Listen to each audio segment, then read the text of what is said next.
Pendant des milliers d'années, la lutte pour la survie passait par la recherche de nourriture.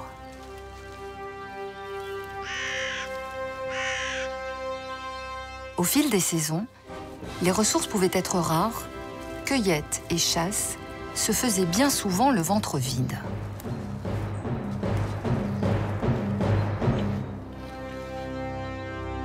Puis les disettes ont laissé place à un nouvel âge d'or.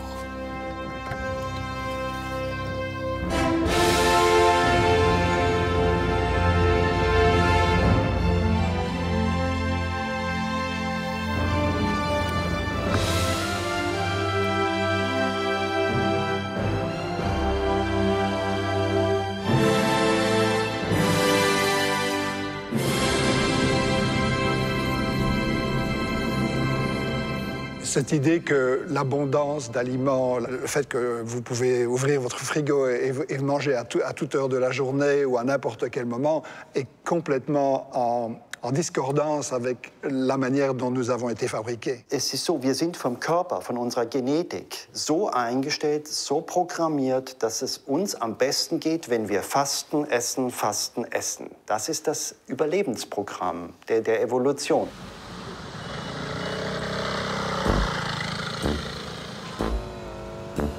Serions-nous dessinés par l'évolution pour jeûner? Renouer avec cette capacité aurait-il des effets bénéfiques sur notre santé? C'est le pari de Stéphane. Consultant informatique, urbain, sédentaire, Stéphane court après le temps et ne dédaigne jamais un bon repas.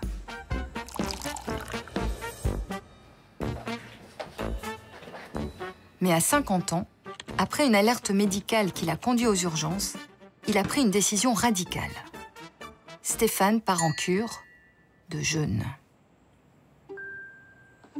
Aujourd'hui, la pratique est devenue tendance, sujet de controverse aussi, et de passion. Maintenant, la mode, c'est le jeûne. A trendy new weight loss method has been getting a lot of buzz lately, and it is called intermittent fasting. I'm dying to talk to you about this. What happens when we fast for 40 days? Take a look. Simple effet de mode, sans fondement scientifique, voire dangereux, ou vraie solution pour soulager et guérir des maux créés par notre mode de vie. Depuis une dizaine d'années, des chercheurs de plus en plus nombreux explorent les effets thérapeutiques du jeûne et révèlent des mécanismes inédits du fonctionnement du corps humain. Ils s'attaquent aux maladies chroniques qu'on pensait irréversibles, repoussent les limites du vieillissement et révolutionnent la conception de nos rythmes de vie. In the past 10 years, thanks to lots of randomized clinical studies, we've seen more progress in fasting research than probably we saw in the last 2,000 years.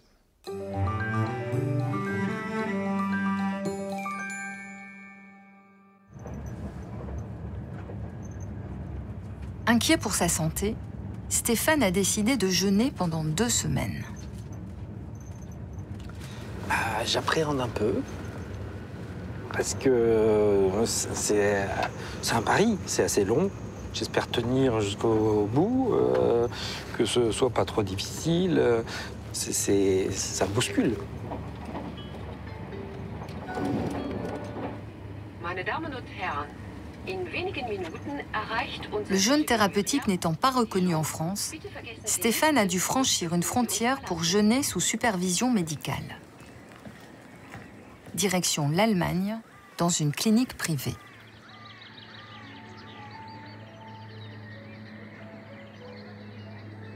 Vous mettez sur la balance, très bien. Et le poids, 96,6. Avant d'être autorisé à jeûner, Stéphane doit se soumettre à une série de contrôles médicaux. S'il vous plaît. Alors, j'ai les résultats laboratoires que je voulais partager avec vous. L'analyse des résultats sanguins apporte une mauvaise nouvelle. À partir de là, il y a les paramètres pour le sucre. On voit que le sucre à jeun est élevé et on voit aussi que l'insuline à jeun est élevée. Et ça, c'est typique pour une insulinorésistance. Je ne sais pas si vous avez entendu parler, c'est ce qu'on a avant d'avoir un diabète. D'accord, donc c'est un prédiabète. Le médecin propose aussi un examen du foie. Avec 112 de tour de taille, Stéphane est un bon candidat à la stéatose hépatique, c'est-à-dire un foie gras. Cette maladie, invisible à l'œil nu, peut évoluer en fibrose, cirrhose, voire en cancer. Maintenant, on fait la mesure. Two parameters, and one of them is measuring the fat content in your liver. And this is really high, it's more than 300, so we can say it's a progressed fatty liver. What is a normal level? Not a fatty liver is below 250, below 240. Okay. Your number is 307, so it's a progressed fatty liver. I understand. Stéphane souffre donc d'un syndrome métabolique classique avec un prédiabète et une stéatose du foie. Son jeûne de 14 jours corrigera-t-il ces désordres métaboliques? Ici, les cures durent 1 à 3 semaines. Le protocole est simple, 250 calories par jour environ, sous forme de bouillon, et beaucoup d'eau. Il y a environ, depuis 1953, où la première clinique a été créée, près d'un demi-million de personnes qui sont venues jeûner sous surveillance médicale, en général pour des raisons métaboliques, c'est-à-dire obésité, hypertension, stéatose hépatique, troubles de la glycémie, mais aussi pour les maladies chroniques inflammatoires, typiquement l'arthrite, la polyarthrite, les maladies des articulations, des allergies, de l'asthme, tout ce qui est inflammatoire. On a fait beaucoup d'études scientifiques d'abord pour montrer la sécurité du jeûne. On s'est aperçu sur des milliers de personnes qu'il n'y a pas d'effet négatif ou alors des symptômes légers comme fatigue, maux de tête, mais que le jeûne n'avait vraiment pas d'effet néfaste sur la santé. Depuis une dizaine d'années, sous l'impulsion du docteur Wilhelmy de Toledo, la clinique mène des recherches pour documenter scientifiquement les observations cliniques. Parmi les études que l'on a menées, c'est vrai qu'on a abordé des dizaines de sujets sur l'hypertension, les taux de cholestérol. Le premier pour moi, c'est la maladie du foie gras. Parce que quelqu'un qui est atteint du foie gras va voir son médecin traitant, le médecin va lui dire « il n'y a pas de solution, parce qu'il n'y a pas de médicament pour le foie gras ».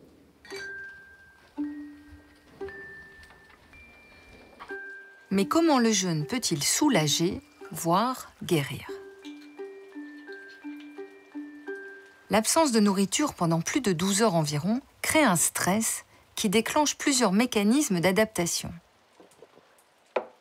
Le premier amplifie une fonction essentielle de nos cellules, l'autophagie. Littéralement, se manger soi-même. Privées de nutriments extérieurs, nos cellules lancent une opération de recyclage pour continuer à fonctionner. Wir Menschen sind wie der Wald ein Ökosystem. Es ist ein Ökosystem, es geht um Energie, um Recycling. Wenn ich Feuer machen will, dann brauche ich Holz. Es entsteht Energie. Et comme on choisit du vieux bois pour faire du feu, nos cellules, elles, sélectionnent des composants endommagés qui s'accumulent lorsqu'elles vieillissent, puis elles les recyclent, fournissant ainsi de l'énergie et des composants tout neufs. Bénéfice crucial de l'opération, elles éliminent les déchets, ces débris cellulaires qui créent de l'inflammation dans le corps et favorisent les maladies chroniques. La découverte des gènes qui contrôlent l'autophagie a valu au professeur Ozumi le prix Nobel de médecine en 2016. Und das Spannende ist, die mächtigste, die stärkste Methode, um Autophagie anzukurbeln, ist das Fasten. Dieses Recyceln, diese Energie, das ist ein wesentlicher Eingriff in unseren Organismus. Es ist wie eine Operation ohne Messer. Und deswegen werden auch sehr viele Krankheiten gebessert durch das Fasten. Andreas Michelson dirige un service de médecine intégrative en lien avec l'hôpital de la Charité à Berlin. C'est l'un des 6 hôpitaux publics qui proposent des cures de jeûne en Allemagne.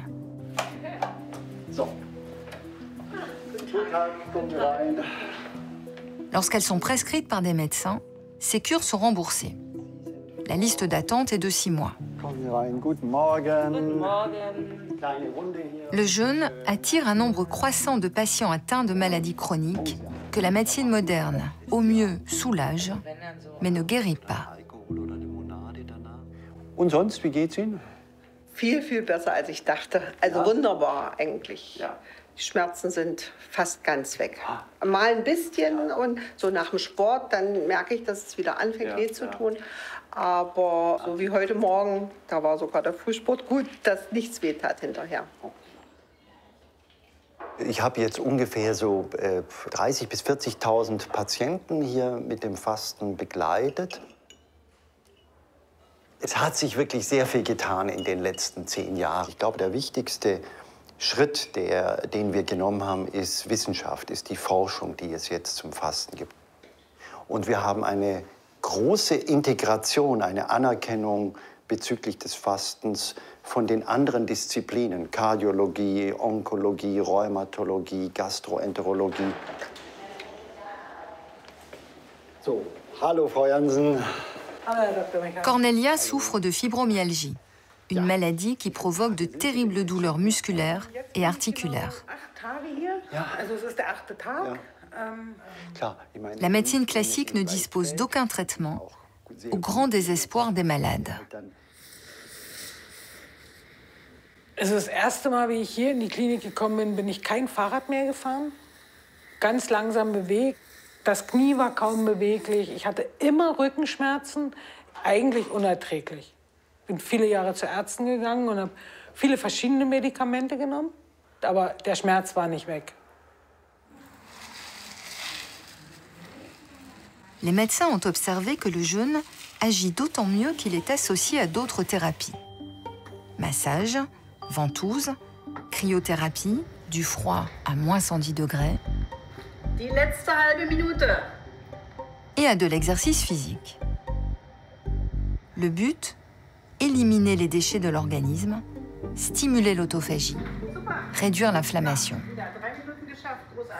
Ich bin eigentlich hergekommen, um so ein bisschen zu sehen, was kann das Fasten therapeutisch alles.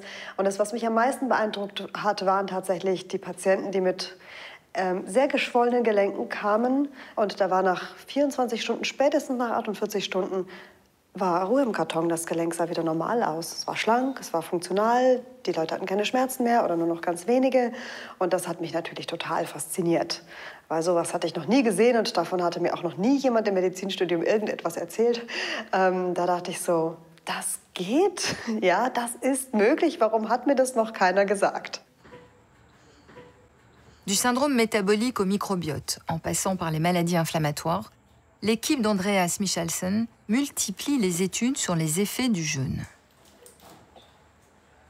Also das Fasten hat gezielte therapeutische Wirkungen. Die wichtigsten sind: Es wirkt antirheumatisch entzündungshemmend bei Rheuma, bei Arthrosen, bei Schmerzen. Es wirkt gegen Diabetes Typ 2, kann es heilen, genauso wie Bluthochdruck geheilt werden kann. Damit ist es präventiv bei kardiovaskulären Erkrankungen.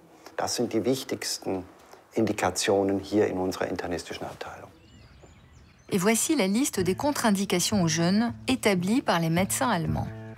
Cachexie, anorexie et troubles alimentaires, hyperthyroïdie, insuffisance hépatique ou rénale, diabète de type 1, grossesse.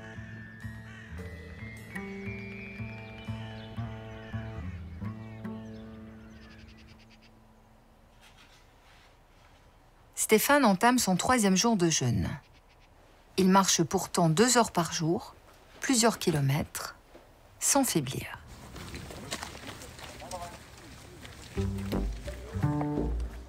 Comment son corps s'est-il adapté à la privation de nourriture? en déclenchant un autre mécanisme hérité de l'évolution, le switch métabolique. Le carburant principal de l'organisme, c'est le glucose. Mais celui-ci, stocké sous forme de glycogène, est épuisé au bout d'environ 24 heures de jeûne. Le corps va alors puiser dans les graisses. Et c'est le foie qui va transformer les graisses en un nouveau carburant, les cétones, pour alimenter le cerveau et créer de l'énergie pour les muscles. Das allen reicht. Reicht sie doch. Dankeschön. Bitteschön. Noch eins.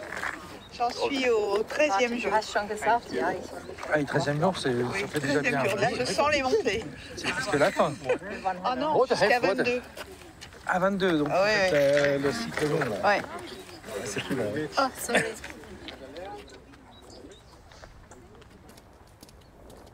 À partir de maintenant, Stéphane est donc en cétose. Les cétones, ce carburant alternatif fabriqué par le corps, ont longtemps eu mauvaise réputation. Mais les choses ont changé.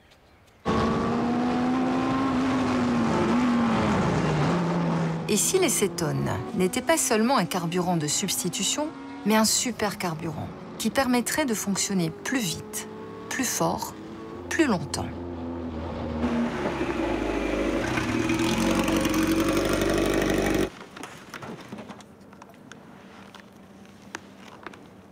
Passionné de Formule 1, Éric Verdun en est persuadé. J'aime bien de comparer en fait les carburants que les voitures utilisent avec les carburants que notre corps utilise. Donc on imagine les cétones, ce serait l'équivalent du carburant que cette voiture utilise. Et le pire, ce serait les hydrates de carbone, les glucides qu'on peut comparer à du diesel. Donc chacun de ces carburants brûle de manière plus ou moins pure. Élaborer des stratégies pour vivre longtemps en bonne santé, c'est la mission du Buck Institute, renommé pour ses recherches sur la longévité. Éric Verdun, le directeur, étudie le lien entre nutrition, immunité et inflammation. À la suite d'une série d'expériences sur des cellules d'abord, puis sur des souris, il a découvert d'étonnantes nouvelles propriétés aux cétones.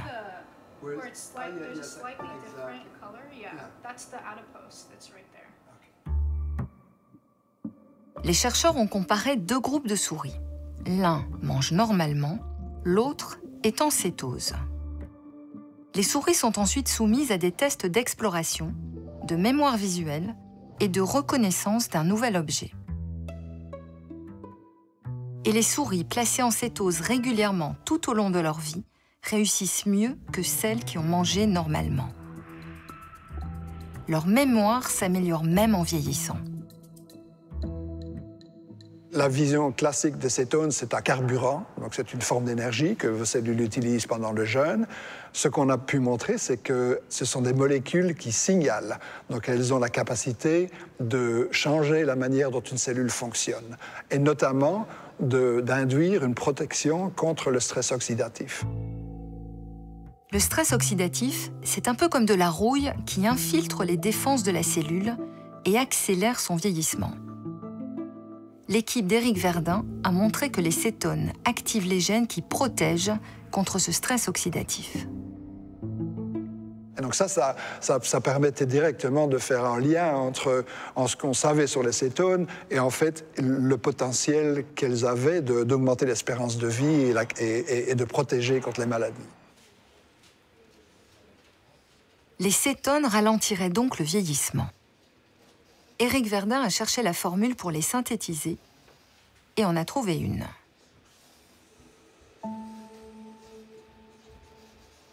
Avec l'aide d'un chimiste, il a réussi à fabriquer des cétones identiques à ceux normalement produits par le corps pendant un jeûne.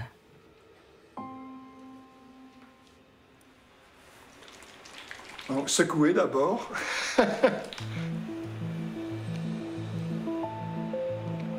Ça goûte comme un yaourt. Les cétones fabriquées en laboratoire seront-ils un jour prescrits pour freiner le vieillissement et enrayer le déclin cognitif? C'est l'hypothèse explorée au Buck Institute. Okay, so sitting nice and comfortably. Maybe you get a stronger stance with your feet. Put them out here a little bit. There you go. That's nice and strong. And squeeze, squeeze, squeeze, squeeze, squeeze, and down. 46. Ils viennent de lancer une étude préliminaire avec 30 volontaires. Okay, so now I'm going to ask you to subtract 7 and keep subtracting 7 until I tell you to stop, okay? 39, 32, 25. And stop there. 18. Great.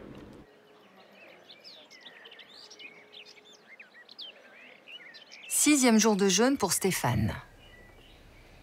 Le taux de cétone qu'il fabrique naturellement continue de monter.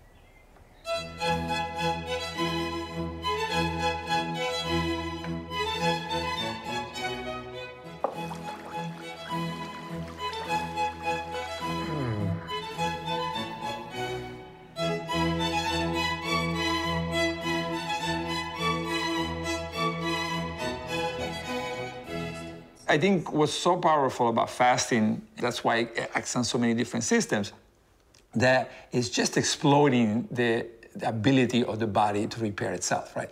Fasting is giving a signal to the human body or the mouse, this is time to undergo this multi-system repair, regeneration. Let's try to fix as many things as possible, right?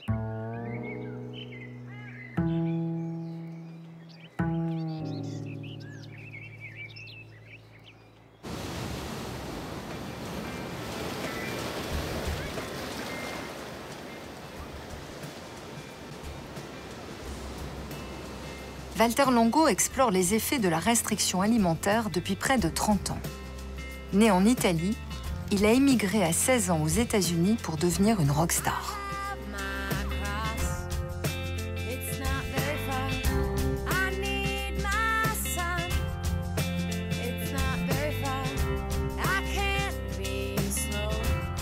Mais aujourd'hui, il a rangé sa guitare et est devenu une star des recherches sur la longévité. Son but, repousser les maladies du vieillage. Nous l'avions filmé en 2011. Il venait de réaliser une expérience qui avait ébranlé la communauté scientifique. Les souris atteintes de cancer qui avaient jeûné avant une chimiothérapie à haute dose étaient protégées des effets secondaires toxiques du traitement. Des essais avaient alors été lancés sur des patients dans plusieurs hôpitaux avec un jeûne à l'eau. So we started with water-only fasting in mice and in people, and the patients surprisingly rejected the water-only fasting. They felt cheated. They felt like, why you give me water? I'm a cancer patient. Everybody was very worried, you know, and the families were worried, the patients were worried, the oncologist was worried, the doctor was, the family doctor was worried. And yeah, so we started like that. Il fallait donc trouver une alternative au jeûne à l'eau. Après des années de recherche en laboratoire, avec des financements de l'Institut national du cancer américain, Walter Longo crée la Fasting Mimicking Diet, ou diète imitant le jeûne. Très pauvre en calories, cette diète provoque dans le corps certains changements biologiques observés pendant un jeûne, et notamment un passage en cétose. 600 calories le premier jour, 300 les 4 jours suivants. Mais alors que de premiers essais cliniques avec cette diète montrent une réduction des effets secondaires chez des patientes atteintes de cancer du sein, les chercheurs se fixent un nouvel objectif. Whereas at the beginning, we were just focusing on protecting the patient, now we're focusing on curing the patient. There's a big difference. And this is a very exciting moment because one is a moment where we're talking about escape pathways, starvation escape pathways. And what is that? So basically, we're saying that the fasting mimicking diet are pushing the cancer into a corner. And it starts using a lot of 1, 2, 3 pathways, right? And then we use drugs to block these pathways. And this is working extremely well in mice. En recherche constante d'énergie pour proliférer, mais affamés par le jeûne, les cellules cancéreuses activent désespérément certains mécanismes de survie pour capter les nutriments encore disponibles. Ces molécules deviennent alors des cibles pour les traitements anti-cancer.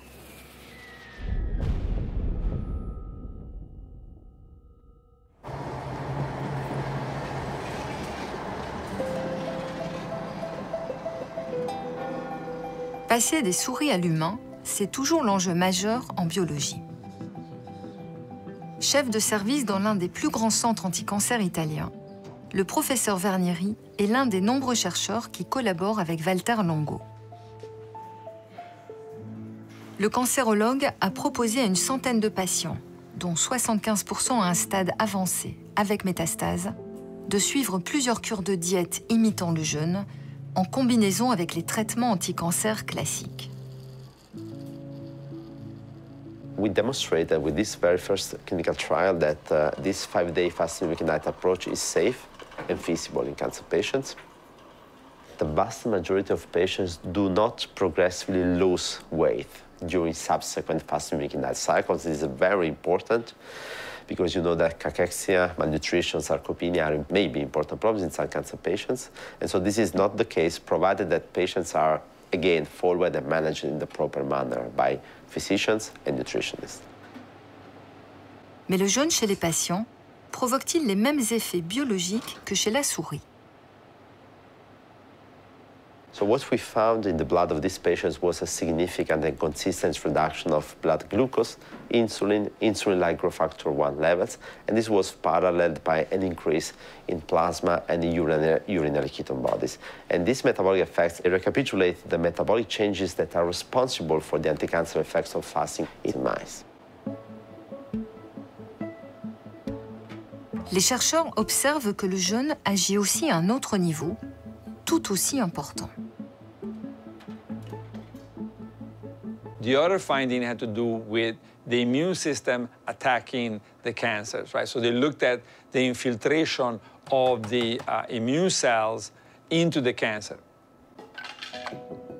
Les lymphocytes T, les cellules tueuses essentielles dans la réponse immunitaire contre le cancer, étaient augmentées dans le sang des patients qui avaient suivi un jeûne, comme chez les souris. À gauche, un tissu de la tumeur cancéreuse. Et voici, après un jeûne de 5 jours, ce même tissu cancéreux envahi par les cellules immunitaires, en marron.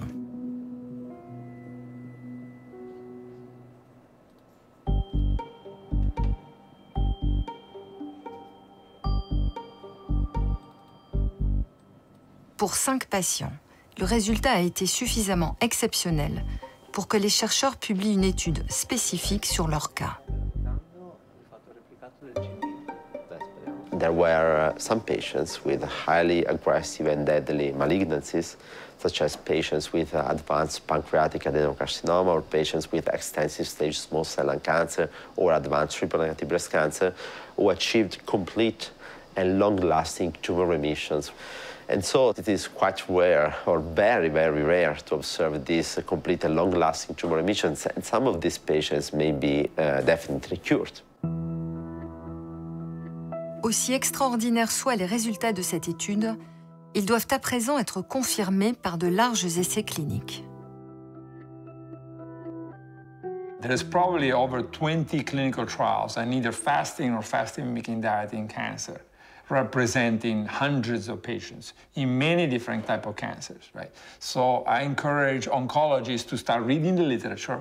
And again, after reading all the literature, all the many studies, then it's their call. They can say, yes, it's worth, in this particular case, going forward with the fasting-mimicking diet, or not, it's not. It's too early.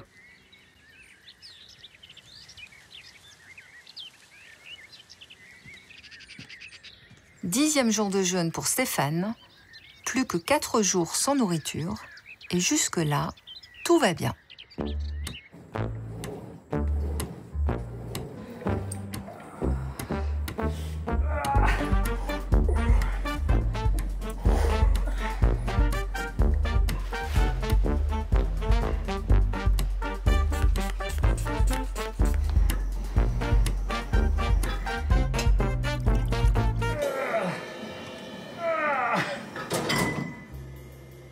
Stéphane a perdu quelques kilos, mais a-t-il perdu des muscles? Le dernier reproche vraiment qui se répète de génération de journalistes en génération de médecins, c'est la soi-disant fonte musculaire qui contredit toute notre observation clinique. Nous, quand on voit un patient qui arrive et on le revoit 2 ou 3 semaines plus tard, au début, il ne peut même pas monter la côte de la clinique sans s'arrêter 3 fois. À la fin du séjour, il ne s'arrête plus.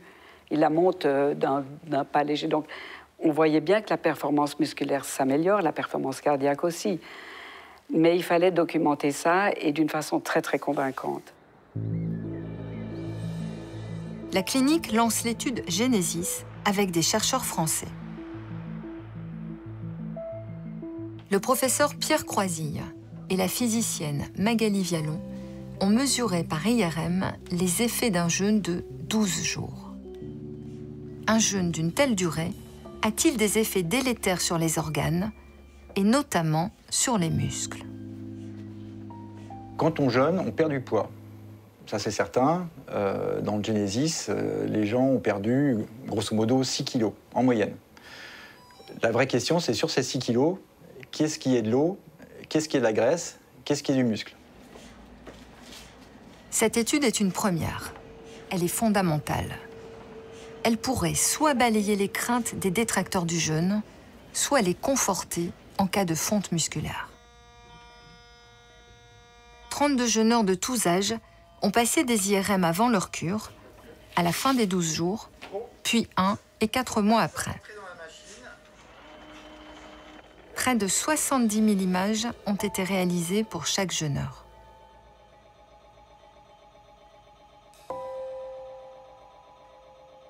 La bonne surprise, c'est que les images que l'on a, elles démontrent une préservation de l'intégrité du muscle. Donc il n'y a pas de changement au niveau du muscle qui permettent de dire qu'il y a un impact négatif du jeûne. On a une préservation de sa structure, on a une préservation de ses propriétés magnétiques. Donc on peut dire avec certitude que qu'il n'y a aucun effet dommageable du jeûne sur le muscle lui-même. La structure du muscle est donc préservée. Mais qu'en est-il de sa capacité à fournir un effort? Allez, 3, 2, 1, go! Allez, pousse! Stop, voilà. Le plus incroyable, c'était que des gens, au bout de 12 jours de jeûne, étaient capables de fournir le même effort maximum que précédemment. Pareil pour la partie, l'épreuve d'effort et le fonctionnement oxydatif. Le muscle reste aussi efficace. Il faisait aussi bien après avoir arrêté de manger pendant 12 jours, alors que souvent on va vous dire, avant d'aller faire un footing, il faut manger un petit peu, sinon vous allez avoir une hypoglycémie. Ça, c'est quand même assez surprenant, quand même. Du côté des muscles, donc, pas de problème. Mais que se passe-t-il au niveau des autres organes? Les analyses montrent que le cerveau, le cœur, l'abdomen, dont le foie, s'adaptent parfaitement au switch métabolique. Quant à la graisse viscérale, un facteur majeur de risque cardiovasculaire, elle était réduite. Et l'était toujours 4 mois après le jeûne. Ce type d'études scientifiques qui permettent avec des images de démontrer qu'il n'y a aucun impact négatif du jeûne sur nos organes principaux, que ce soit le foie, que ce soit le cœur, que ce soit le cerveau, que ce soit le muscle, ça me semble fondamental parce que ça permet ensuite de remettre le jeûne dans une difficulté qui est uniquement mentale. Il n'y a pas d'atteinte, il n'y a pas de quoi s'angoisser au niveau physiologique par un jeûne thérapeutique. Et ça, on le démontre avec de l'imagerie au plus profond de chacun de nos organes. À Berlin, dernier jour de jeûne pour Cornelia. Dans son cas, sa cure lui a même permis de retrouver toutes ses capacités musculaires. Seitdem ich faste, fahre ich wieder Fahrrad, ich gehe wieder schwimmen, ich gehe walken. Ich habe einfach Spaß wieder am Leben. Und es ist ein freies Gefühl, es ist nicht mehr so beengt in diesem Körper. Mais comment maintenir les améliorations survenues pendant la cure de jeûne? C'est tout l'enjeu du retour à la maison. Auf jeden Fall empfehlen wir inzwischen das Intervallfasten für fast alle Patienten. Es gibt sehr wenig Kontraindikationen für das Intervallfasten. Das 14:10 ist unsere absolut etablierte Empfehlung nach dem Heilfasten bei uns. Prolonger les effets d'un jeûne long par une formule de jeûne plus courte est une idée neuve. Elle provient de recherches étonnantes qui ont lancé une révolution alimentaire.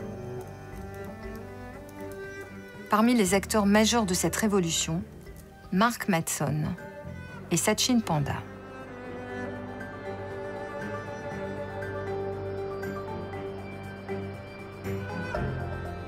Ils ont posé les bases scientifiques du jeûne intermittent, c'est-à-dire une abstention totale de nourriture pendant 12, 14, voire 16 heures chaque jour.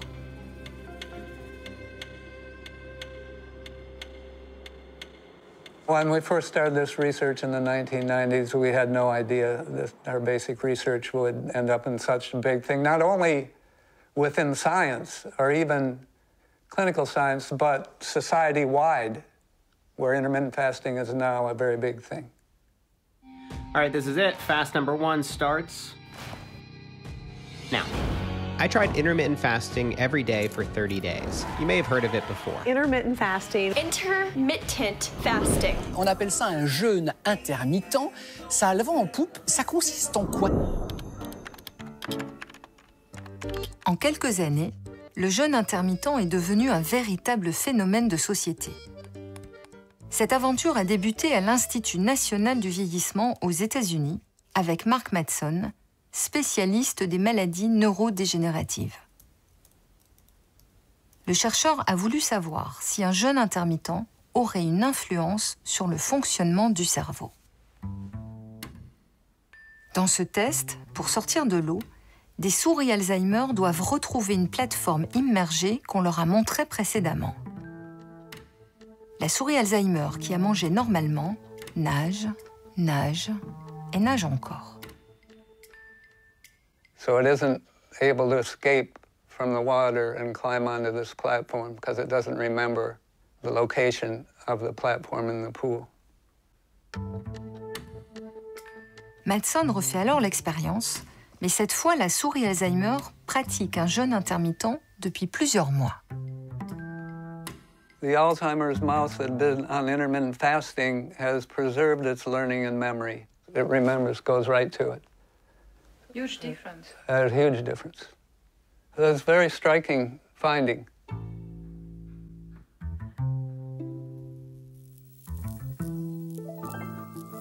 Mark Mattson est parvenu à décrypter les mécanismes physiologiques induits par le jeûne intermittent sur le cerveau.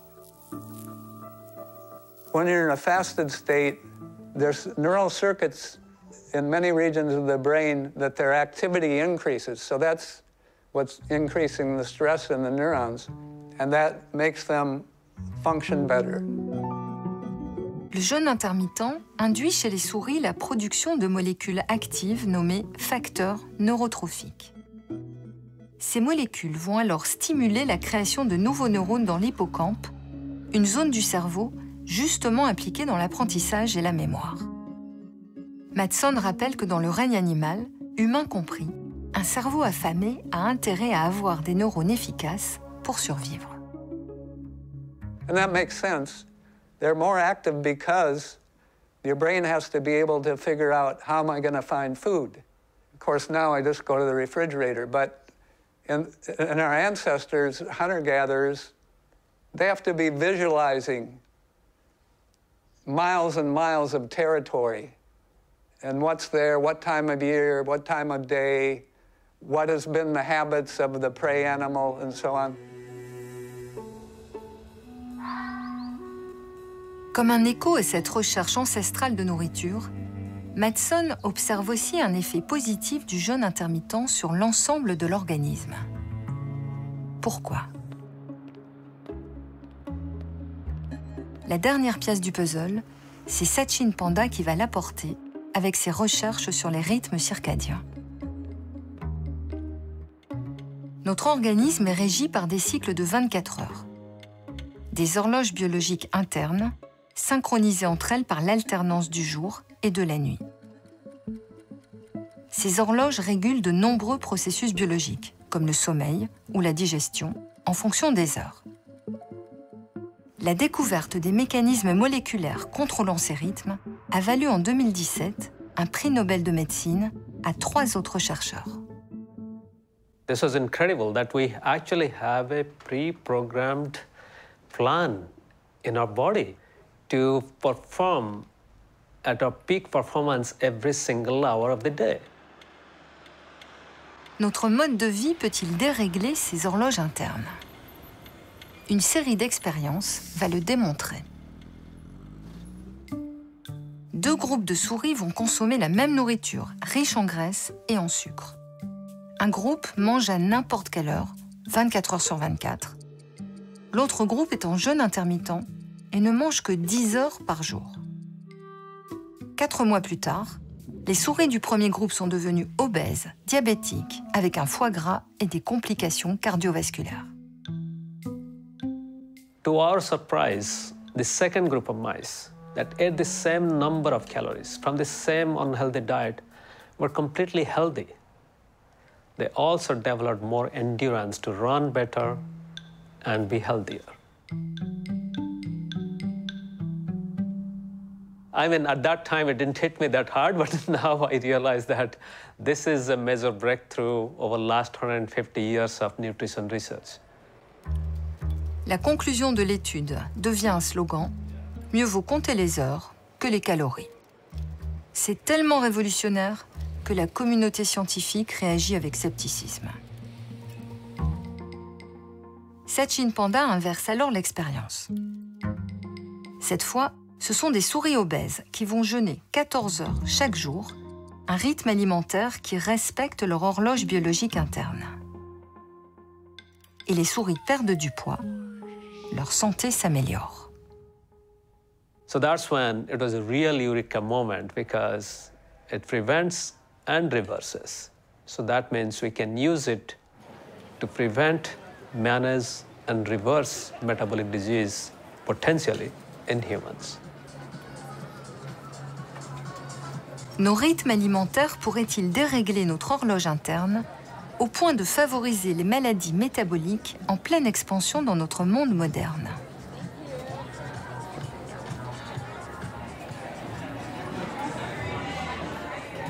Sachin Panda veut vérifier l'hypothèse. À quelle fréquence mangent les humains?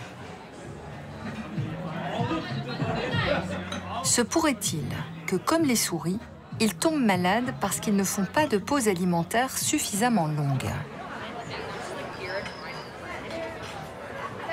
Les chercheurs demandent à 150 habitants de San Diego de photographier tout ce qu'ils mangent, de noter l'horaire, puis d'envoyer les photos. Interrogés avant l'étude, les participants avaient tous répondu qu'ils se nourrissaient sainement et de façon raisonnable. L'analyse des données raconte une toute autre histoire. More than 50% of people ate or drank something over 15 hours or longer. That was shocking. That was an eye-opener. So when we are engaged in this kind of lifestyle, when we are not respecting the internal clock that is programmed to tell us when we should sleep every single day or when we should eat and fast, then our metabolism, our physiology, even our brain function, all of them get disrupted. And as a result, our risk for many diseases go up.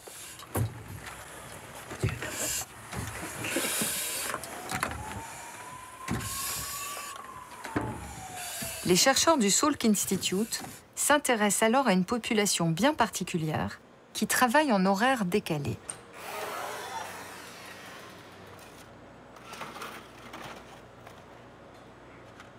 So when we think about firefighters, we think of this really healthy, outgoing person. But unfortunately, although they start that way, they develop cardiometabolic disease very rapidly, and it's actually the leading cause of death among firefighters today. Ce constat effrayant a poussé les chercheurs à mener une expérience de jeûne intermittent avec une cohorte de 150 pompiers de San Diego.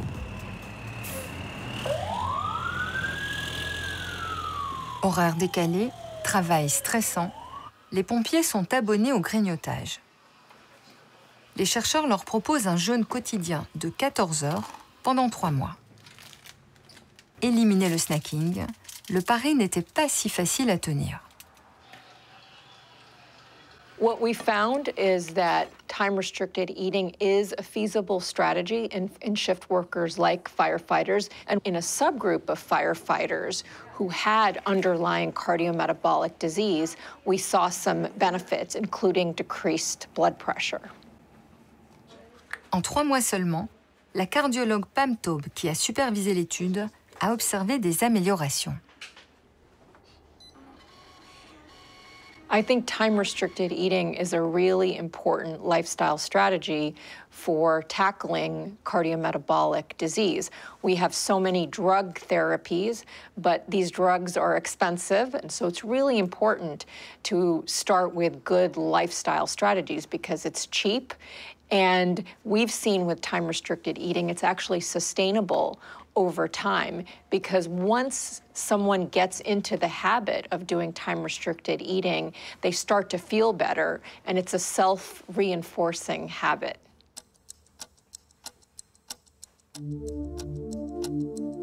And I've seen some incredible results in my patients.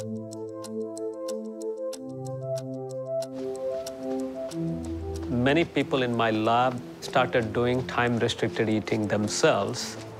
I also started eating within a very short window of time, and I could immediately see the health benefits myself.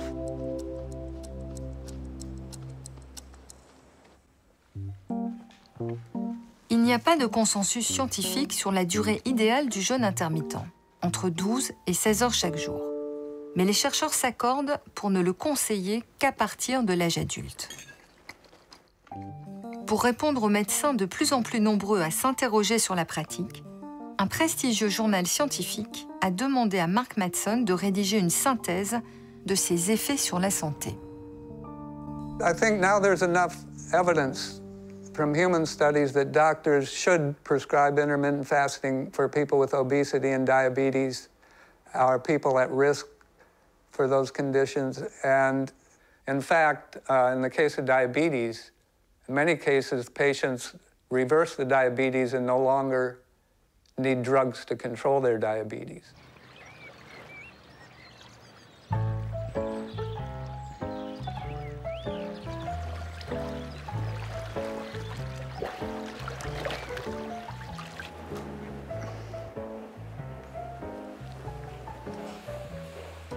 Bonsoir, monsieur. Bonsoir. Félicitations. Merci. Merci. Et bon appétit, monsieur. Ça fait un peu peur, hein. Mais j'ai hâte de retrouver d'autres sensations alimentaires et peut-être de mastiquer surtout.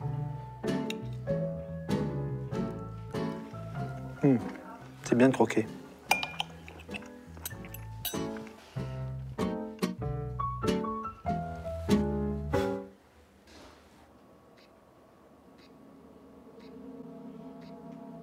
C'est aussi l'heure du bilan médical. Comment a évolué la stéatose hépatique de Stéphane après 14 jours de jeûne? The first result, when we did the first examination, was 307. Now the result is 242. So it's a big improvement after your fasting. It's almost a normal result. So it's a good success. Good. It's definitely not showing a fatty liver now. Champagne. Champagne, yeah. Without alcohol, no problem. Okay. La glycémie s'est beaucoup améliorée. Ça s'est complètement bien, ça. normalisé. C'est excellent, vraiment. Super. Oui. Très bien, ce sont 11 kilos maintenant. Excellent. Voilà. Et le tour de la taille, là, c'était 112. Maintenant, c'est 104. D'accord. Excellent. Après 14 jours de jeûne, la stéatose et le prédiabète de Stéphane ont donc disparu.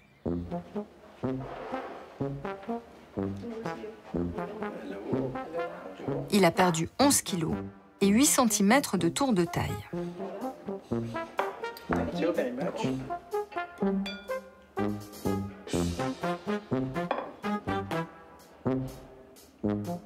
Pour garder ses bénéfices, les médecins insistent. Une reprise alimentaire progressive sur plusieurs jours est essentielle, suivie de l'adoption d'un régime sain. Parce que c'est contre-intuitif au départ de se dire on va aller mieux en ne mangeant pas. C'est incroyable. C'est comme dire vous respirez mieux si vous faites de l'apnée pendant longtemps. C'est le même principe. Veille de sortie aussi pour Gauthier Boivin, qui a réglé des problèmes de santé. Après 3 cures de jeûne en Allemagne, le médecin français regrette le manque d'ouverture de ses collègues. J'ai essayé de convaincre, d'en parler autour de moi, hein, la famille, les amis, les collègues médecins, aussi bien des anesthésistes, des gastro-entérologues, des chirurgiens, etc. Ça a été une espèce de block-out complet. C'est une imbécilité, c'est une secte, je vais perdre des protéines que je ne récupérerai jamais, que c'est dangereux, etc. Mais eux-mêmes n'ont pas essayé. Donc j'ai arrêté d'essayer de convaincre les gens, et puis quand quelqu'un se noie, on jette une bouée, ils la prennent pas.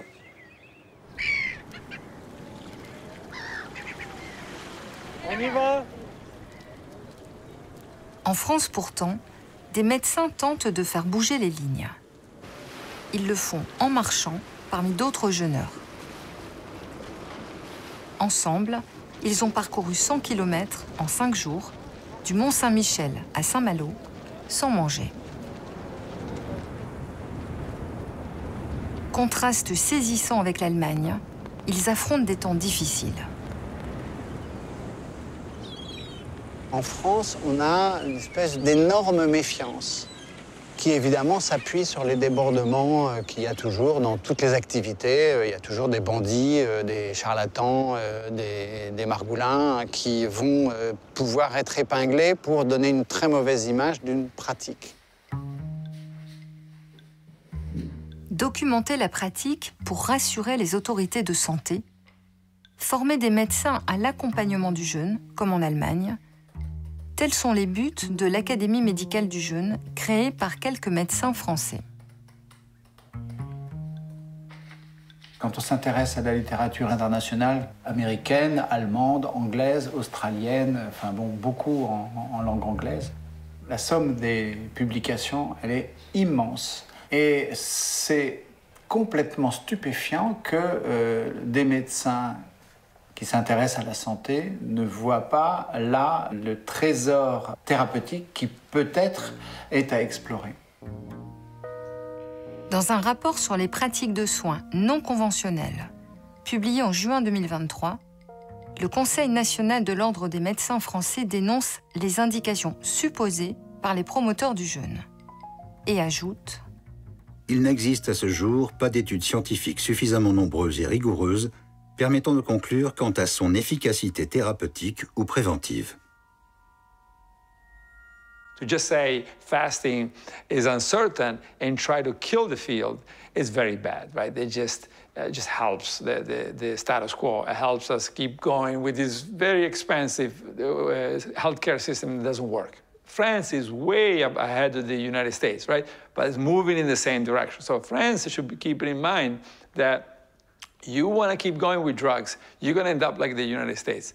You cannot afford it and it's not working. Wer sagt, dass das Fasten gefährlich ist oder dass das Fasten nicht medizinisch wirkt, verhält sich unwissenschaftlich. Das ist keine wissenschaftliche Haltung.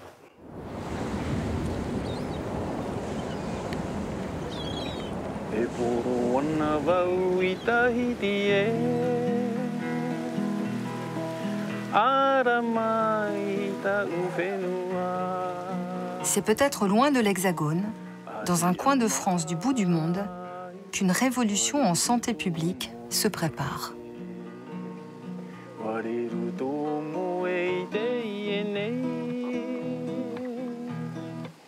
Le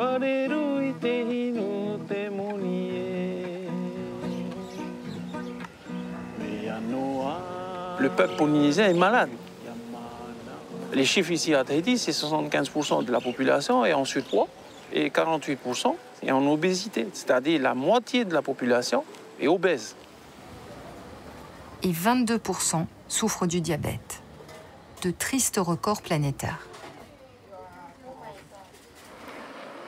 C'est un mal qui frappe notre jeunesse, la jeunesse qu'on ne connaissait pas avant.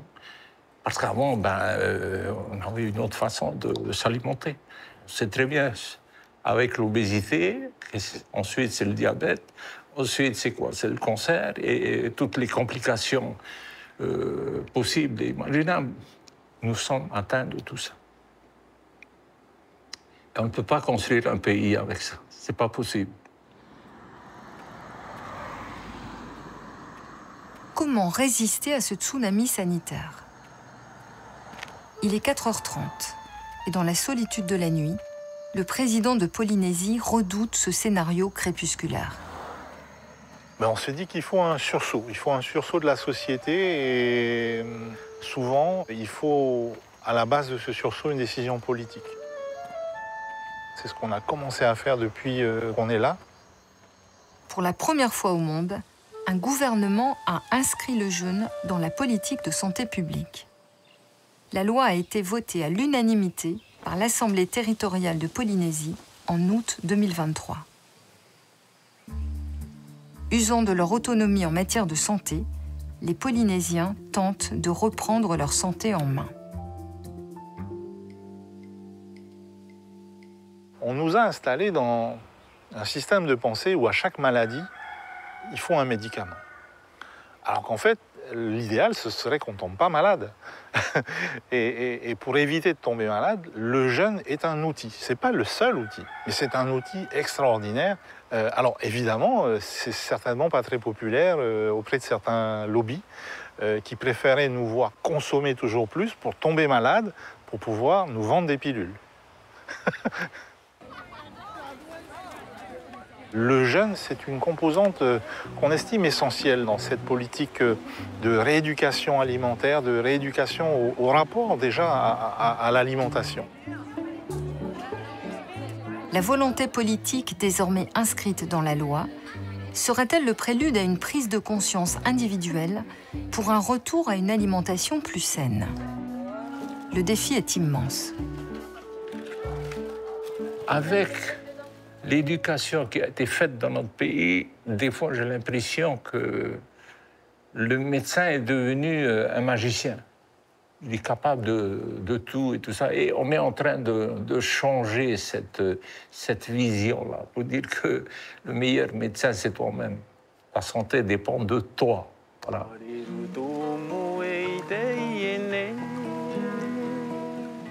C'est grâce au jeûne intermittent, à des jeûnes de 3 jours qu'il pratique chaque mois et à un changement d'alimentation, que Tunui Pureni, conseiller du ministre de la Santé polynésien, s'est soigné d'un diabète de type 2.